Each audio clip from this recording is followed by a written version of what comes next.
pessoal, sejam todos muito bem-vindos, muito bem-vindas a essa maravilhosa experiência, essa experiência encantadora que eu sei que vai fazer mal para vocês. Aí você me pergunta, Alan, por que vai fazer mal para mim? Porque depois de assistir aula comigo, você não vai querer assistir aula com mais ninguém. É difícil assumir esse ônus, é difícil reconhecer, mas hoje nós vamos aprender, iniciar uma jornada, né? Uma jornada incrível que é aprender comigo. Mas aprender o quê? Vamos começar aqui uma série de aulas, iniciando por LINDB, depois a parte geral do direito civil, e se Deus quiser, quem sabe, o direito inteiro, né? Mas para aprender o direito inteiro, obviamente, nós precisaremos de outras pessoas, porque eu sou quase perfeito, né? Eu não sei tudo, né? Eu não sei aquele ramo que a gente não gosta, que ninguém quer perto, que é o direito penal.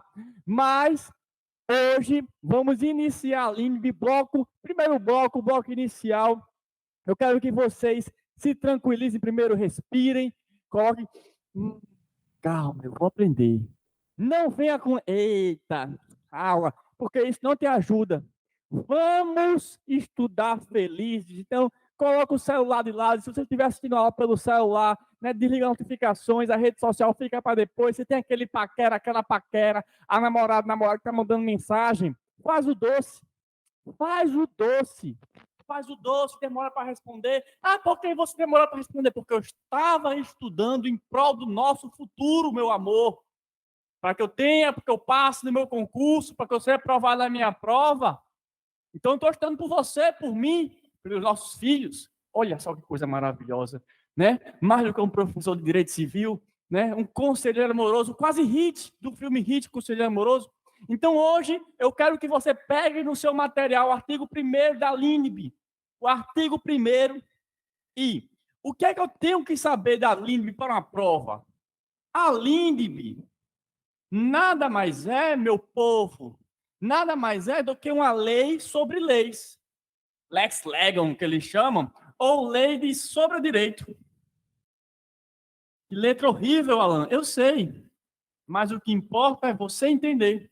Sobre o direito. É o direito sobre o direito. É uma lei que vai regulamentar, que vai ajudar, que vai introduzir as normas, que vai explicar como funcionam algumas regras do direito.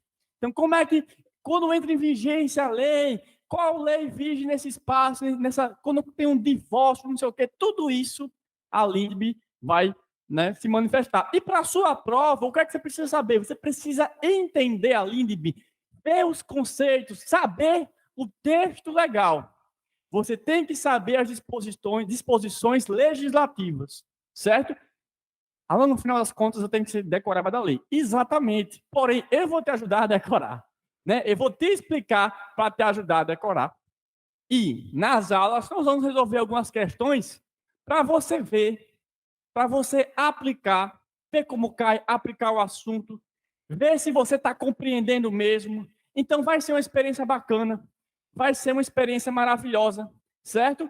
A LINDB, pessoal, ela, por ser pré-constitucional, ela é antes de 88, ela foi recepcionada pela Constituição como lei ordinária, certo? Então, uma lei ordinária pode ser modificada por outra lei ordinária, né? Saibam disso para a sua prova. E aí eu peço que vocês abram o artigo 1º.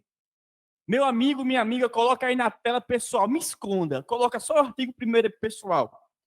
Salvo disposição contrária, a lei começa a vigorar em todo o país em 45 dias. Então, nós temos a famosa vacatio legis, certo? Vacatio legis, de regra geral, 45 dias, oficialmente publicada.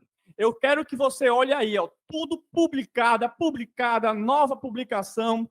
Alguém aqui está lendo promulgada? Aí, Jared, traz aqui para mim. Jared, aquele aluno que senta na frente. Senta aqui na primeira cadeira, ele está sentado aqui, ó. Professor, pode ser promulgada assim, tenha calma, Jared. Publicação é diferente de promulgação. Então, volta para o artigo, coloca só o artigo aí, ó. Salvo disposição contrária, a lei começa a vigorar 45 dias depois de publicada. Nos estados estrangeiros, A obrigatoriedade da lei brasileira, quando admitida, se inicia 3 meses depois. Então, por exemplo, a lei brasileira que vai vigorar em um consulado, em um local brasileiro no estrangeiro, por exemplo, 3 meses depois, certo? Se antes de entrar em lei, de a lei entrar em vigor, ocorrer nova publicação de seu texto, destinado à correção, o prazo deste artigo dos parágrafos e dos parágrafos anteriores começará a correr da nova publicação. As correções a texto de lei já em vigor vigoram-se, consideram-se lei nova. Alan, você se enrolou na leitura e eu não entendi nada. Então, o que eu quero que vocês façam? Mantenha aí na tela, meu amigo, mas todo mundo abrindo a Lei Complementar 95. Então, você vai colocar no Google Lei Complementar 95, de 98. Você vai abrir o artigo 8º aí, que eu vou explicar tudo para você. Ó. A vigência da lei será indicada de forma expressa e de modo a contemplar o prazo razoável, para que dela se tenha amplo conhecimento, ressalvada a cláusula entre vigor na data de sua publicação. Então, em regra geral, traz para mim, a lei, se não tiver nada, são 45 dias, certo? Se não tiver nada na lei, 45 dias. Se for uma lei de pequena repercussão, pode ser, né? Como diz o artigo aí, ó, entra em vigor na data de sua publicação. Porém, a lei pode trazer outros períodos, ela pode trazer 90 dias, 180 dias, ela vai explicar. Lá no finalzinho da lei, você vai ver. Essa lei começa a vigorar até 90 dias, 180 dias, data de sua publicação, tal, né? Aí, ó, volta aí para a tela, a lei complementar. A contagem do prazo para a entrada em vigor das leis que estabeleçam um período de vacância far-se-á com a inclusão da data da publicação e do último dia do prazo, entrando em vigor no dia subsequente. O que é que eu quero que vocês entendam aí? Olha aí para o artigo 8º, parágrafo 1º. No dia da publicação, eu começo a contar. Eu começo a contar no dia da publicação. Certo? Quando chegar o último dia, a lei do prazo, a lei entra em vigor no dia seguinte. Alan, certo? E o que é que diz o parágrafo 2º? As leis que estabeleçam o período de vacância deverão utilizar, ó, aquilo que eu falei. Esta lei entra em vigor após decorridos tantos dias de sua publicação. Pronto, se ela quiser estabelecer um período fora da regra geral, vai para o sistema aí. Então, ó, mantenha aí na tela. Com base na vigência, aplicação e interpretação da lei, julgue os itens a seguir. Considere que no dia 1º de julho venha a ser publicada. Então, a lei foi publicada no dia 1º de julho, no Diário Oficial. Caso nada disponha em contrário, essa lei entrará em vigor no dia 15 de agosto. Certo ou errado? Então, se nada dispõe em contrário, qual é o prazo da regra geral? 45 dias. Então, o que é que a pergunta está fazendo para você? Jovem, 15 de agosto é 45 dias depois do 1º de julho? É sim. Resposta correta. Alan, como assim? Ó? Presta atenção. Começa a contar do dia da publicação. Foi publicado dia 1º. Então, ó, 1, 2, 3, eu vou até dia 31, né? Então, até aqui, já foram 31 dias. Aí, ó, 32, 33, 34, 35, 36, 37, 38, 39, 40, 41, 42, 43, 44, 45. Ai, tá errado. Tá errado, é dia 14. O Jared está dizendo que é dia 14, mas quando é que começa o prazo? Parágrafo 1º do artigo 8º da Lei Complementar 95. O dia subsequente, dia 15. Então, traz aqui para mim, ó. Entendeu como é que se conta? Mas Alan terminou no domingo. Lembre-se, dia útil é para prazo processual. Estou olhando aqui porque o computador está dando umas piscadas aqui, sabe o que é isso? O computador estava querendo falhar durante a gravação. Dizia, não, o que é isso? Isso aqui é o inimigo. Ele tenta atrapalhar você que tem um coração bom, você que tem um coração bom, que quer estudar, que quer crescer na vida. O inimigo tenta atrapalhar. Não deixe o inimigo atrapalhar. Faça uma oração. Afasta de ti esse cálice, Senhor. Então o inimigo não vem atrapalhar a minha gravação. Voltando aqui, pessoal. o dia seguinte a 45 dias, a consumação integral do prazo.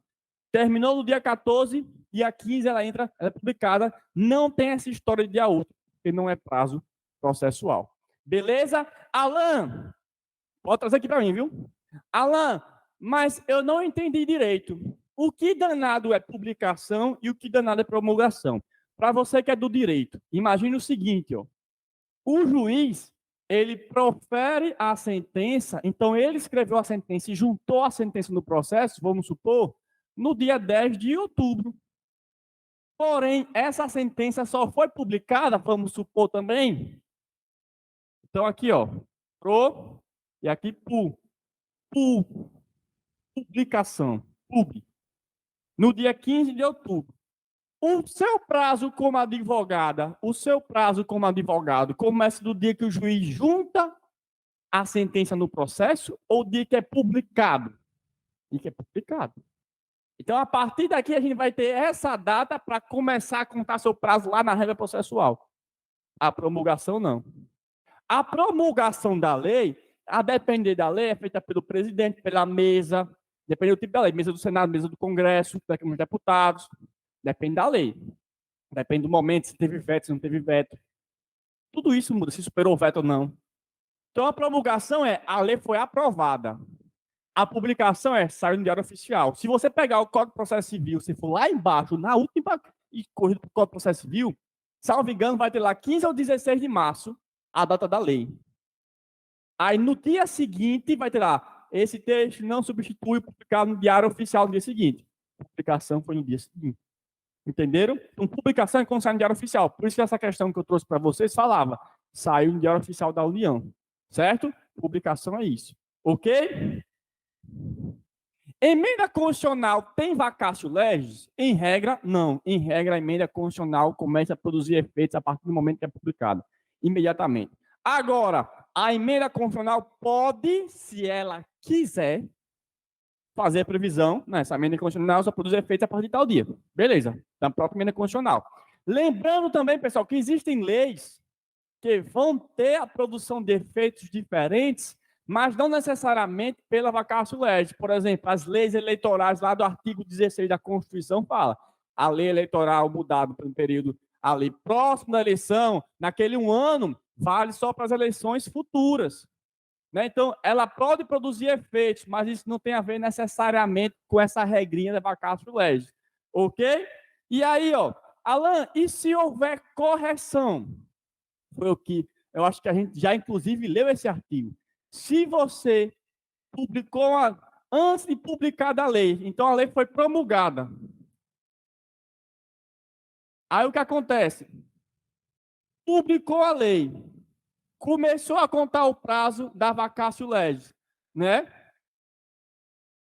Aí eu venho o quê?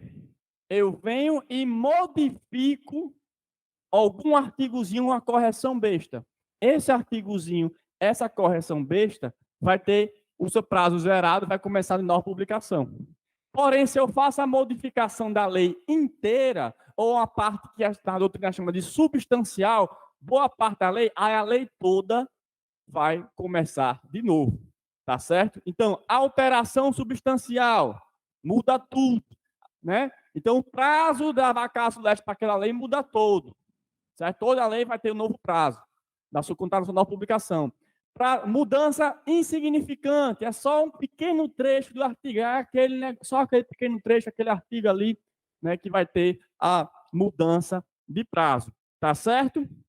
E aí, ó, abra aí já o artigo 2º. Eu quero que você abra no seu material o artigo 2º. O artigo 2º vai dizer, ó, não se destinando à vigência temporária, a lei terá vigor até que a outra modifique ou revogue. Então, se a lei não tiver nada de temporário, que é o quê?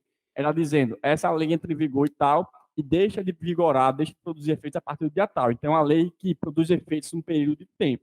Por exemplo, salvo engano, a gente teve isso na lei da Copa. A lei da Copa do Mundo produzia efeitos durante o quê? A Copa do Mundo. Né? A lei posterior, leia aí comigo, parágrafo primeiro. A lei, só você no seu material, eu aqui, você vislumbrando a minha beleza. A lei posterior revoga a anterior quando expressamente o declare, quando seja com ela incompatível ou quando regule inteiramente a matéria de que tratava a lei anterior. Eu quero que você tenha em mente as diferenças do parágrafo 1º e do 2º.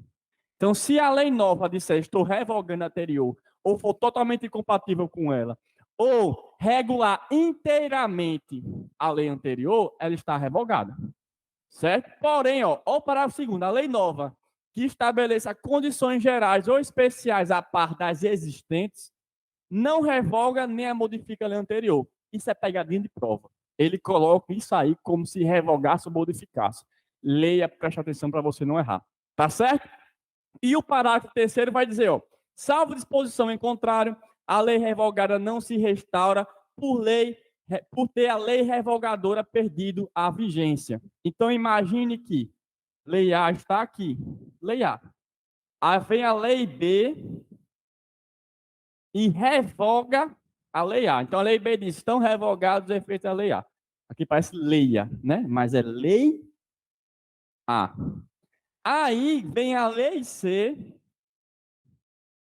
e diz, estão revogados os efeitos da lei B. A lei A voltou a produzir efeitos automaticamente? Não.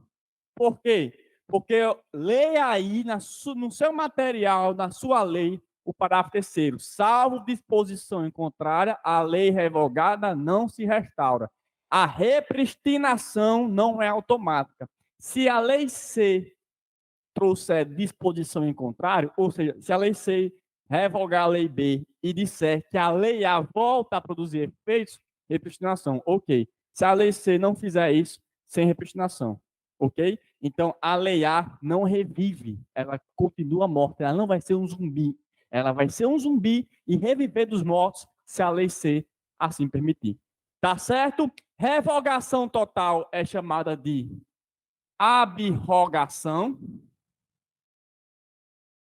Revogação parcial é chamada de derrogação. Certo? E aí, o que é que eu quero trazer para vocês? Vocês conhecem o efeito da ultratividade? Ultratividade é a lei perdeu seus efeitos, a lei não vigora mais, porém, ela continua produzindo efeitos no futuro para algumas circunstâncias. Acho que não sai. Eu misturei situações com circunstâncias. Para algumas circunstâncias. Como assim? É muito comum, por exemplo, no direito penal, a gente ter, você comete o crime quando essa lei era vigente. E aí, vem uma nova lei a partir daqui, ó. Deixa eu ver se esse piloto está com tinta. Vem uma nova lei a partir daqui, ó. Se essa lei for benéfica, no direito penal, ela retroage. Se ela não for, se ela piorar as condições para o acusado, apesar dele estar sendo processado e julgado aqui, ele vai ser processado e julgado sobre essas condições, sobre a lei anterior. Certo? Alan, beleza. Então, isso acontece na lei temporária, porque na lei temporária, ela tem início e fim. Então, se os atos praticados aqui, vão o quê? Vão ser analisados a partir dessa lei, ainda que essa análise venha depois. Alan, não estou entendendo. Abra aí o Código Civil no artigo 2041.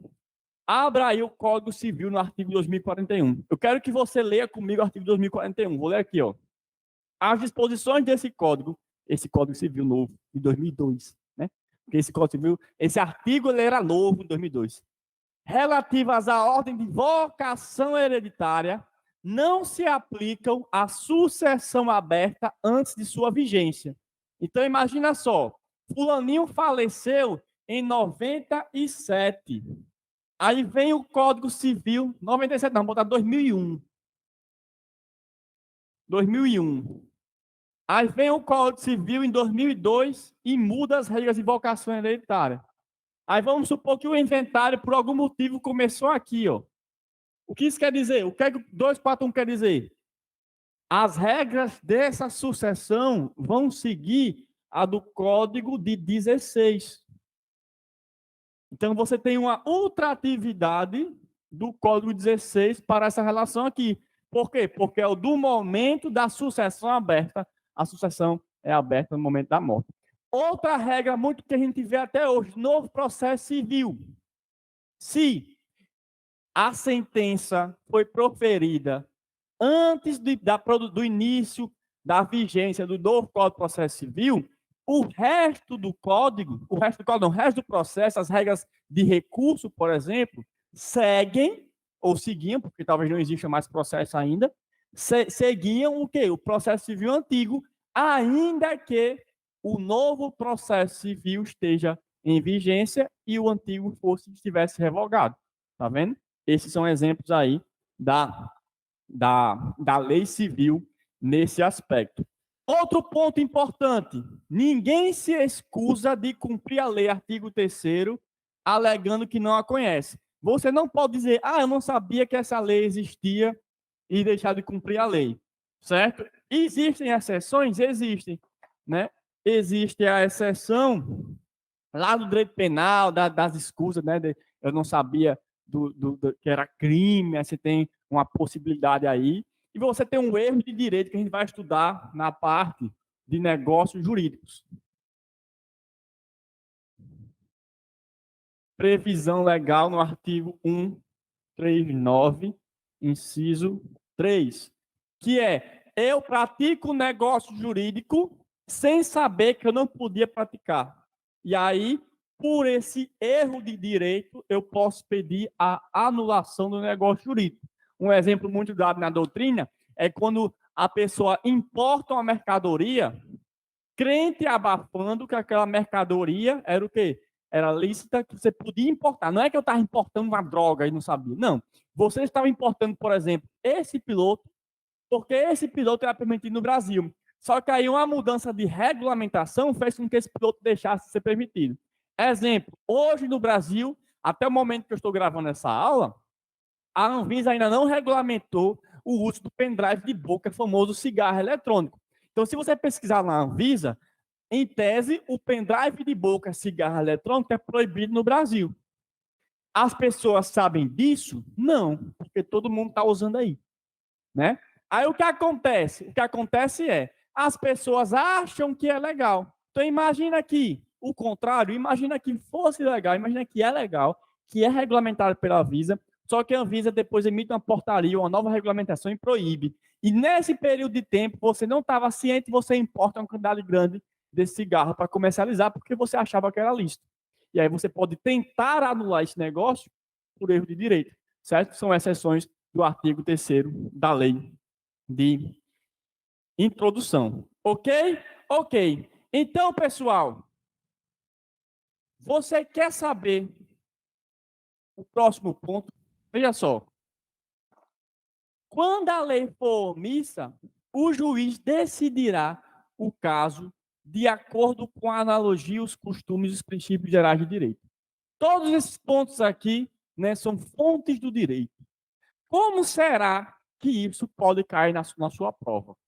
A gente vai descobrir isso e muito mais no próximo bloco. Te vejo lá.